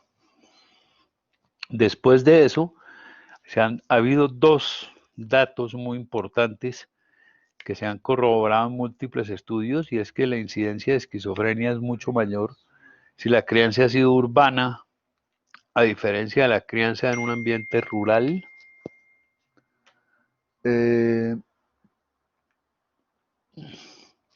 Y los pacientes que han tenido que emigrar de manera forzada también tienen unas incidencias de esquizofrenia mayores que los que no. Y estos dos datos de la crianza urbana y la migración son los dos datos más duros desde el punto de vista de factores de riesgo. Después, digamos que no son factores de riesgo temprano, sino más tarde en la vida. Hay todo una literatura enorme alrededor de la relación que hay entre la esquizofrenia y el consumo de marihuana. Los pacientes esquizofrénicos consumen mucho más que los individuos que no lo son. Ahora, digamos, hay estudios nuevos que están ya planeándose a través del hecho de que en muchos países del mundo, y sobre todo en varios estados gringos, ya el uso recreacional de marihuana va a permitir realizar estudios mucho más rigurosos con respecto a la relación entre el consumo de marihuana y la presencia de psicosis, y sobre todo la presencia de esquizofrenia. Y eso es una cosa que hay que mirar. Y también hay eventos estresores múltiples, que no hay que entrar en detalle en eso, que pueden ser considerados factores de riesgo. Desde el punto de vista de la etiología, uno tendría que hablar que hay varias cosas que están ahí relacionadas. Una es la hipótesis dopaminérgica, que está ahí explicada. Lo que plantea la hipótesis dopaminérgica de la esquizofrenia, digamos como hipótesis etiológica, como una posible causa, se refiere únicamente a los síntomas psicóticos, a los síntomas positivos. Y lo que hace es decir que en la vía mesolímbica dopaminérgica habría una hiperactividad importante, y que esto, digamos, también estaría relacionada con el hecho de que el bloqueo de receptores dopaminérgicos, de los cuales se han identificado por lo menos 5 tipos y varios subtipos, 20 y pico de subtipos, pero especialmente el bloqueo de los receptores D2, del subtipo D2, del tipo D2, en esta vía dopaminérgica mesocortical, seguramente es la que es responsable además de los síntomas negativos. Los bloqueadores dopaminérgicos son muy útiles de los bloqueadores D2 en términos del tratamiento de los síntomas psicóticos. Todos los medicamentos antipsicóticos hacen un bloqueo dopaminérgico, muchos de ellos con la dificultad que no solamente bloquean los receptores en la vía mesolímbica, sino también en otras vías, y de ahí los efectos secundarios. Por ejemplo, el clásico, digamos, parkinsonismo producida por un bloqueo dopaminérgico en la vía nigroestriada, que debe ser tratado de evitar, pero todos los que se han dado por llamar antipsicóticos de segunda generación están basados en esta hipótesis dopaminérgica.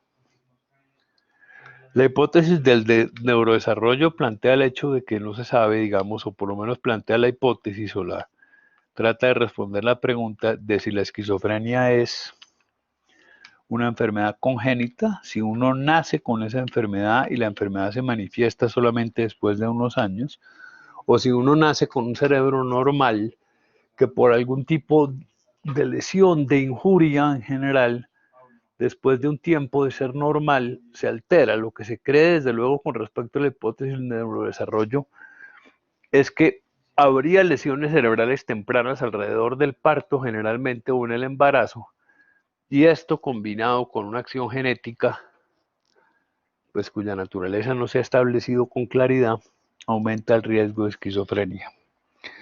Pero que uno nacería, digamos, con estas alteraciones a través de, sobre todo, una experiencia de parto traumática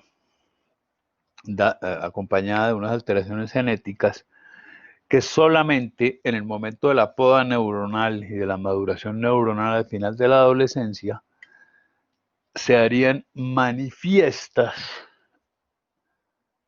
desde el punto de vista neurofisiológico, y por ende esas alteraciones producirían los síntomas, y por eso la esquizofrenia se manifestaría solamente a esa edad. La hipótesis del neurodesarrollo tiene muchos adherentes, es seguramente está muy cerca a la verdad, y lo que plantea fundamentalmente es que uno, digamos, tendría la enfermedad desde el momento del nacimiento, con un periodo de latencia de varios años, que se manifiesta en la adolescencia tardía o en la adolescencia o en la vida adulta temprana. Desde el punto de vista de la genética, ahí están los digamos, como pues está claramente establecido que hay un elemento genético importante. Sin embargo, uno tendría que tener en cuenta que la etiología genética no explicaría completamente la enfermedad, en términos de que seguramente lo que se da es una alteración, digamos que la enfermedad es producto de la interacción entre factores genéticos que están comprobados a través de que es mucho más frecuente el riesgo, mucho mayor el riesgo en parientes de pacientes esquizofrénicos que quienes no tienen esquizofrenia, y en factores ambientales.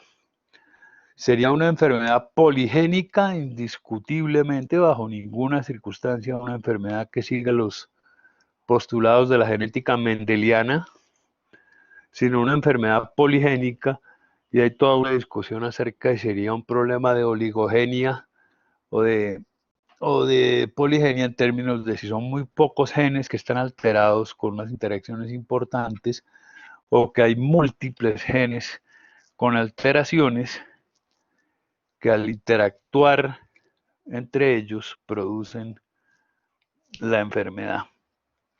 Pero uno tiene que tener en cuenta que seguramente esto, pues que desde luego es una enfermedad poligénica que tiene un factor genético importante que no ha podido ser establecido con claridad. En este podemos decir algunas cosas ahora sí del diagnóstico diferencial. Habría que decir dos cosas, digamos. Una, hay que pensar en lo siguiente. Una, tener en cuenta claramente la idea de que una cosa es estar psicótico y otra cosa es estar esquizofrénico, es tener esquizofrenia. La psicosis, como les decía, es un síntoma que puede estar presente en múltiples enfermedades. La diferencia fundamental entre los síntomas psicóticos o la psicosis, y por ende la diferencia que habría entre la esquizofrenia y la enfermedad bipolar, es decir, la enfermedad que se caracteriza por episodios de exaltación, sobre todo de la enfermedad bipolar tipo 1, es decir, de la enfermedad en la cual los pacientes hacen manía, está dada por varios factores. Una, muy importante, es que los síntomas psicóticos de la enfermedad bipolar son secundarios a una alteración afectiva primaria, mientras que en la enfermedad esquizofrénica lo que está alterado de manera primaria es el pensamiento. Entonces puede uno decir que la esquizofrenia es una enfermedad del pensamiento y que la enfermedad bipolar es una enfermedad del afecto, y que lo psicótico de la enfermedad bipolar se deriva de la alteración afectiva.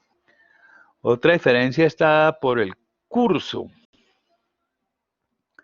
La enfermedad bipolar típicamente no deteriora.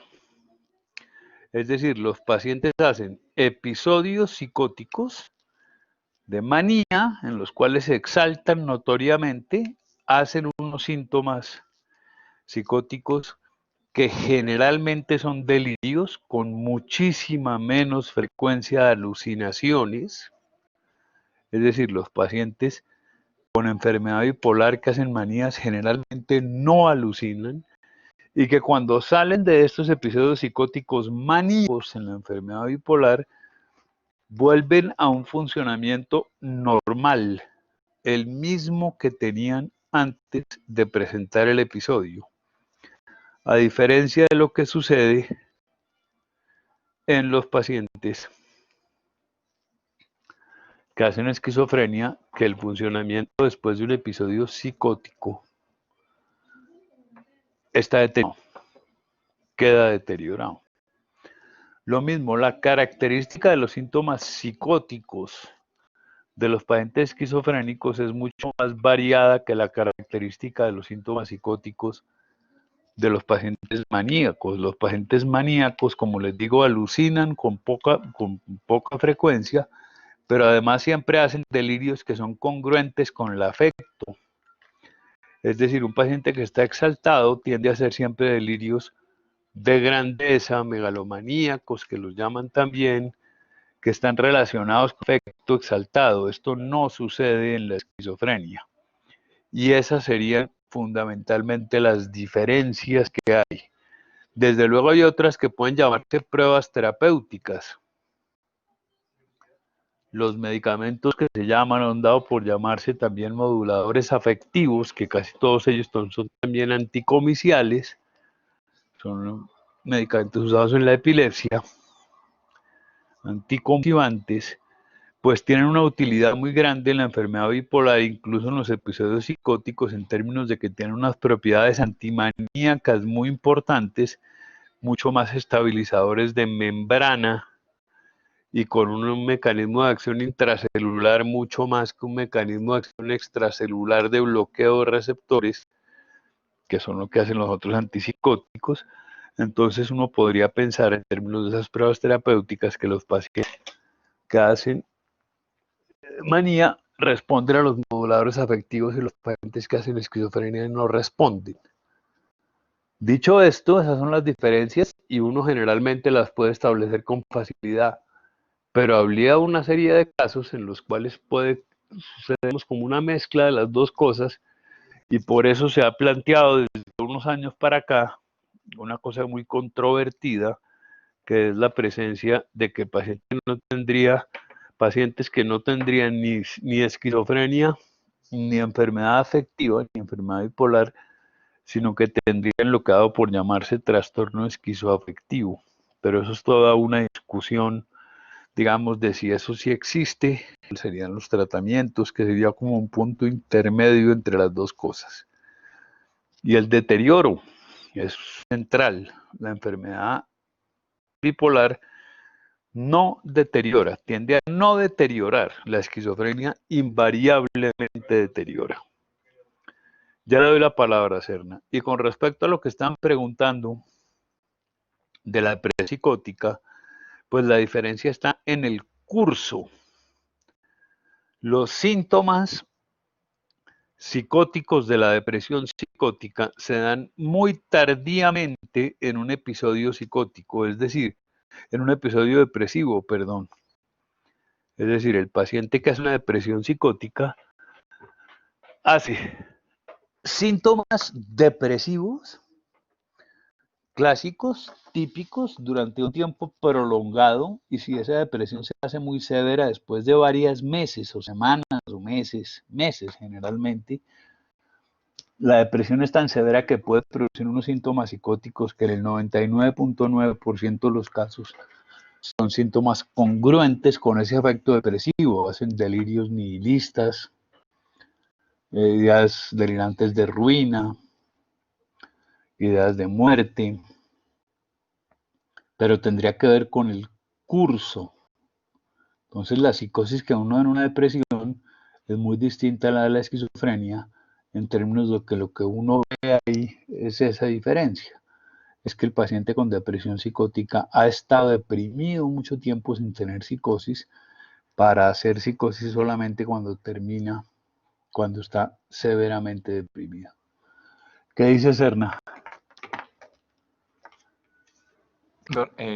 Cuando usted habla de la manía típica del trastorno afectivo bipolar, siendo, digamos, de tipo afectivo y que pues el prototipo va ligado a este, como al afecto, ¿cuál sería lo que usted nos podría decir el delirio típico, perdón, los síntomas psicóticos típicos de los esquizofrénicos?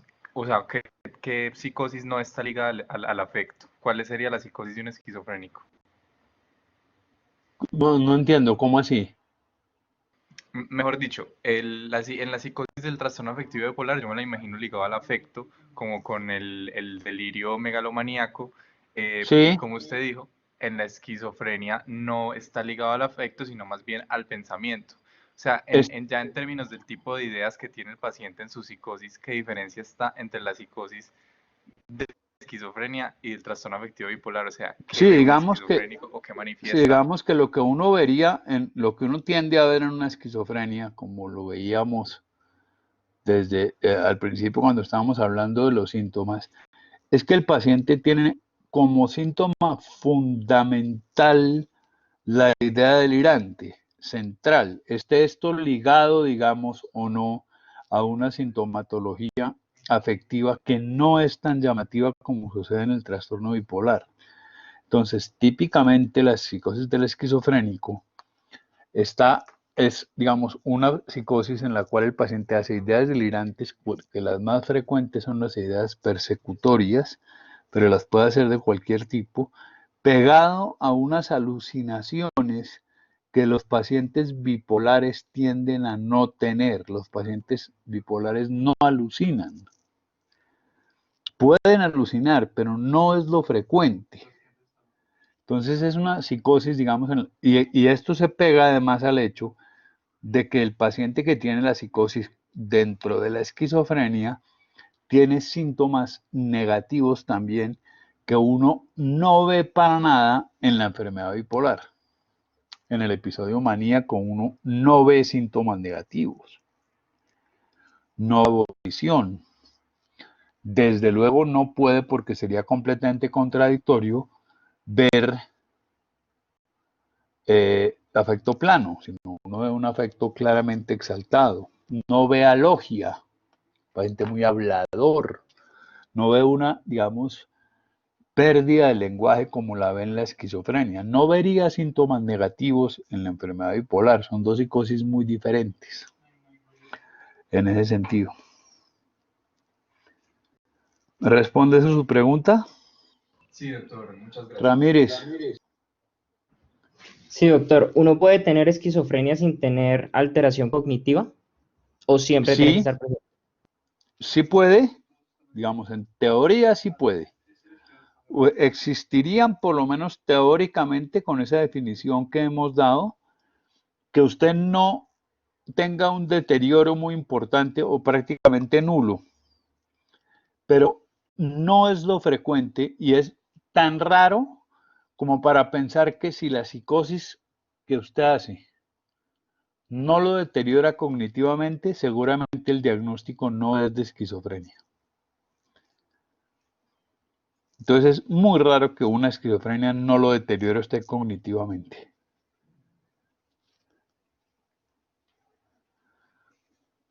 ¿De acuerdo? Sí, señor. Bueno, y finalmente hay que decir algunas cosas con respecto al tratamiento.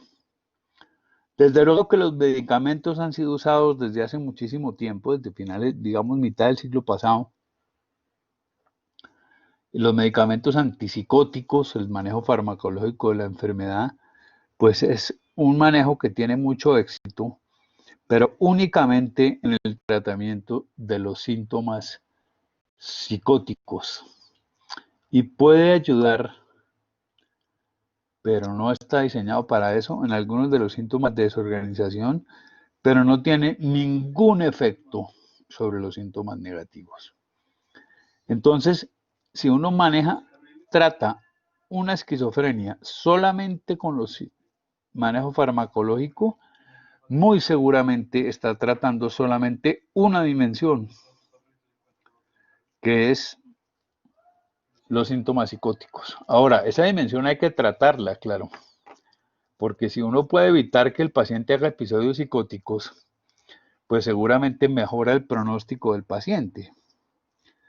Pero tiene que tener en cuenta que solamente está tratando esa dimensión. Hay otro tipo de tratamiento psicoterapéutico, sobre todo la terapia cognitivo-comportamental. Uno no debe, eso digamos, hay un subtipo de terapia cognitivo-comportamental de la famosa TCC, que está dirigida especialmente a pacientes psicóticos, que puede tener mucha utilidad. Pero las terapias individuales en general no tienen mucha utilidad en la esquizofrenia. La terapia psicoanalítica, a pesar de que el psicoanálisis como teoría da muy buenas explicaciones con respecto a qué es la psicosis, cómo se produce, por qué, etcétera, según el desarrollo psicosexual del individuo, como tratamiento es muy malo. El psicoanálisis o la terapia psicoanalítica, la psicoterapia de orientación psicoanalítica, no sirven para la esquizofrenia. Y eso hay que tenerlo en cuenta. Lo que sí es muy útil, y eso, por ejemplo, debería ser digamos, es imperativo hacerlo junto con los antipsicóticos, son diferentes tratamientos de tipo psicosocial, de psicoeducación, del manejo de la familia, desde luego, pero sobre todo ese primero que está ahí, que es el SST, que son el Social Skills Training, que tiene que ver con tipos de terapias dirigidas a que el paciente pueda llevar una vida que sea, digamos, esté más cercana a una vida normal que si uno no hiciera esto. Tiene que ver con esfuerzos conscientes y permanentes, por ejemplo, de que el paciente pueda tener un empleo, de que el paciente pueda hacerse cargo de una serie de tareas para mantener una casa, por ejemplo. Lo que llaman los gringos habilidades sociales, social skills. Esto en nuestro medio prácticamente no se hace. Los gringos y sobre todo en Europa, en Francia, hay unos programas extraordinarios sobre esto, en Escandinavia, que evidentemente todos los estudios muestran que tiene una utilidad enorme en los pacientes esquizofrénicos.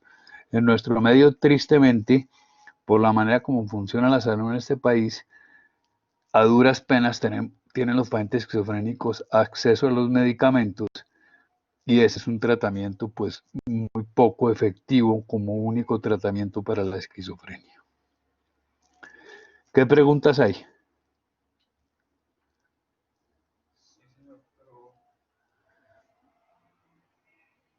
Campos.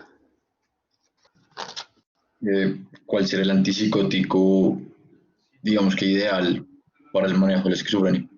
No, hay múltiples antipsicóticos, depende del caso. Yo no les doy, hay múltiples guías, digamos, para respecto a eso, a quien esté interesado en eso, si busca, digamos, cualquier tipo de guía, las guías de la APA, está el algoritmo de Texas, hay múltiples cosas, pero en general, en líneas generales, se usan como primera línea antipsicóticos de segunda generación que tienen un buen efecto antipsicótico y unos efectos secundarios, digamos, que son muy manejables. Es decir, antipsicóticos como la risperidona, la olanzapina, la quetiapina. Nosotros en nuestro medio usamos con mucha frecuencia también un bloqueador de receptores D4, que es la clozapina, con el cual hay que tener una serie de precauciones importantes porque es un inhibidor, digamos, importante de la médula ósea, pero nosotros lo usamos con muchísima frecuencia, pero uno no podría decir que hay uno que sea más efectivo que otro en ese sentido.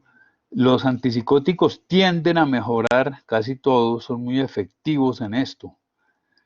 Son muy buenos antidelincuentes y alucinolíticos, pero uno no, si usted me pregunta eso, yo no le puedo decir que haya uno que uno prefiera.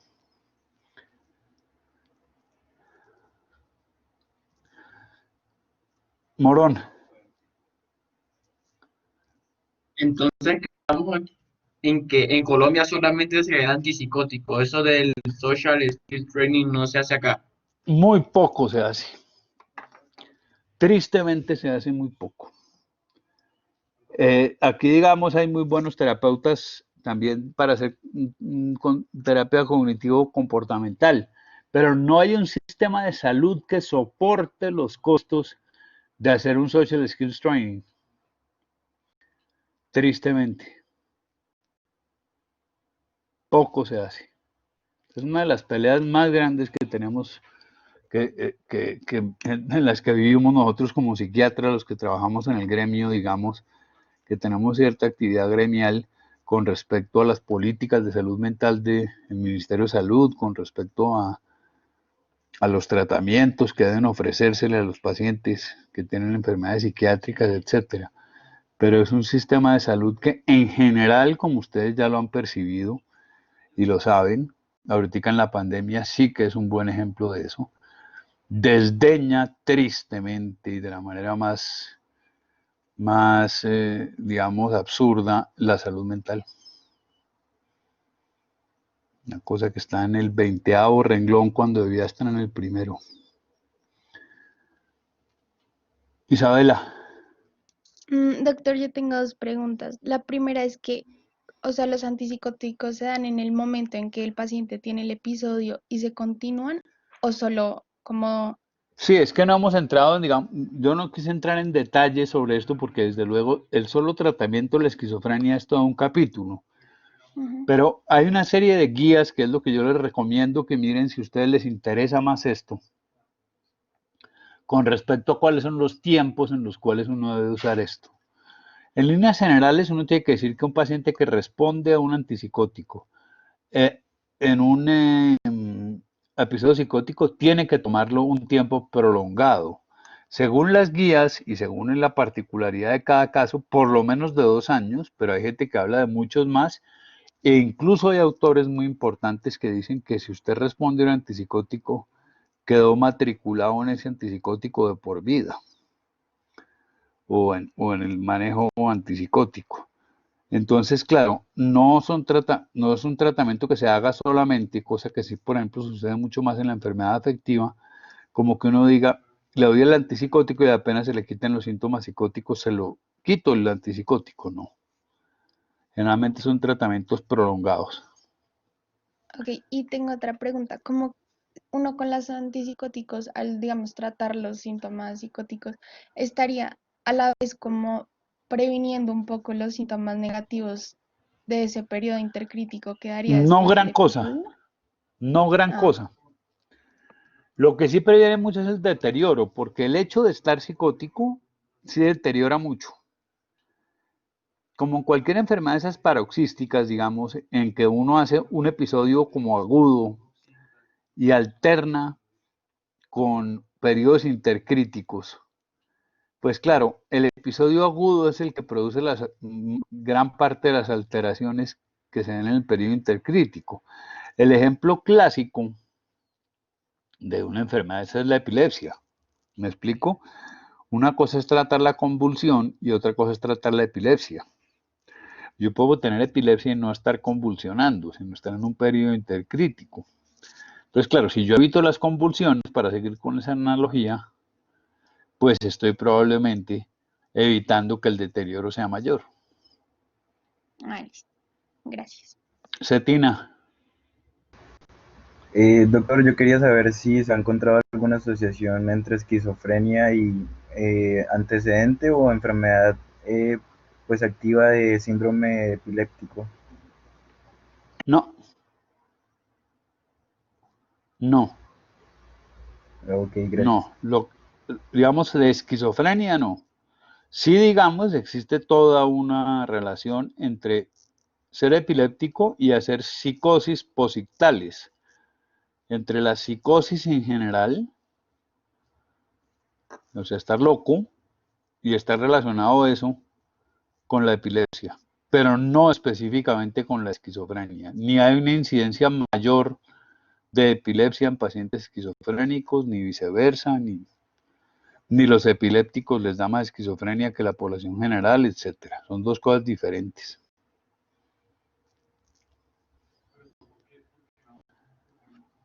Listo, gracias, doctor. Bueno, ¿alguna otra pregunta?